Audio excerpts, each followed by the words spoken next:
just going to get into it. Right now, I don't usually read off the page, but I just quit smoking, so I'm having a hard time sort of keeping it together.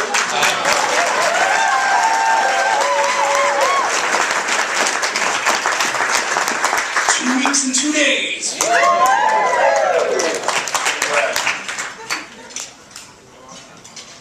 It feels good, but man, pop up some weird stuff in the shower. Alright.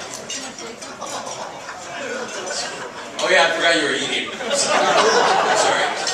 Okay.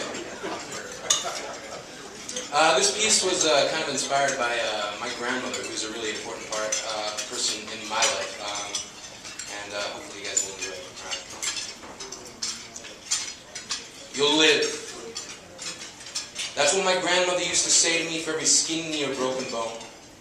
For every time I come home with new bruises tattooed on my back in blue and black ink, for every kitchen sink surgery where she had to stitch me back together, for every day I ever spent getting over being under the weather, she'd smile and say, "You'll live." I know what she meant.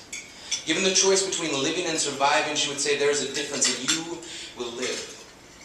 I spent my childhood watching my grandmother give out hand-knit mittens to the people who live next door to no one. She said the sun can't shine every day, and there are some people out there who have to learn the alphabet the hard way. She meant O.D., D.O.A., A.P.B., H.I.B. She worked in a receiving home for unwanted children, runaways and throwaways. Wrapped her arms like winter scarves around each one, she smiled and said someone has to love them. And in the early 80s, when nurses walked out on their jobs over rumor and speculation, she hugged teenagers with AIDS because no one else would, educated her neighborhood about the disease because she believed and believes new beginnings are not possible unless you're willing to start somewhere. True crime is the result of those who refuse to tear down barriers that they themselves have put in place. And I have seen people point their fingers and trace chalk outlines around the bodies of people who are still living. I remember when the world began giving out stones. I'm astonished still at how easily the world condones outrage over understanding, handing out compassion like Halloween candy as long as the monsters keep a safe distance. I know it was fear that drove us apart. I know that our heartstrings were out of tune.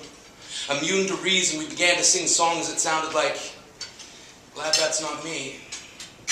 We built a campfire out of our anger, told ghost stories about people who were still living.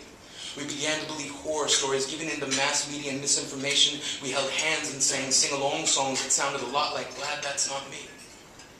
We assumed the worst, and so did I, until I met my first AIDS patient. She was 13 years old. 13 years old when her parents were told sorry. But at the time, it was not cost-effective to start testing the blood supply. And I don't know why, I can't remember her name, but recall with a certain ease these simple facts. 1, she was amazing. 2, she was funny. 3, she got all of her Christmas and birthday presents early, just in case. And she said that was the worst part, having to face her family and ask them, "Please stop giving up on me." I had trouble trying to see it her way because I couldn't understand until she told me, "Okay, I know you don't have frostbite, but how about I cut off your toes, just in case?" She told us how her mother used to chase answers from one faith to another, until the day her older brother gave their mother a watch to remind her of the time. You'd have to prime it the same way as any wind-up.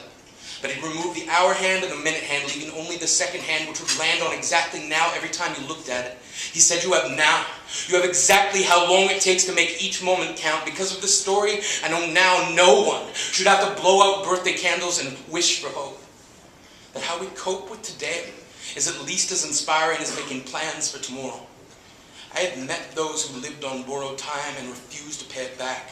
Those for whom tic-tac-toe is more than just a game of X's and O's. It is hugs and kisses. This is for anyone who ever dumpster dove headfirst into a lost and found looking for their laugh. Anyone who refused to become a statistic on a bar graph. Anyone whose glass was half empty but got up to get a refill. Anyone who still needs a wake-up call to arms. To everyone who farms for answers but harvests only more questions, I leave to you the lasting impressions of a 13-year-old who told me, "If you've got a heartbeat and a smile, you'll never be short of something to give."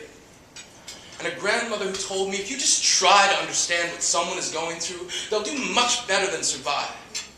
They'll live." Thank you, guys.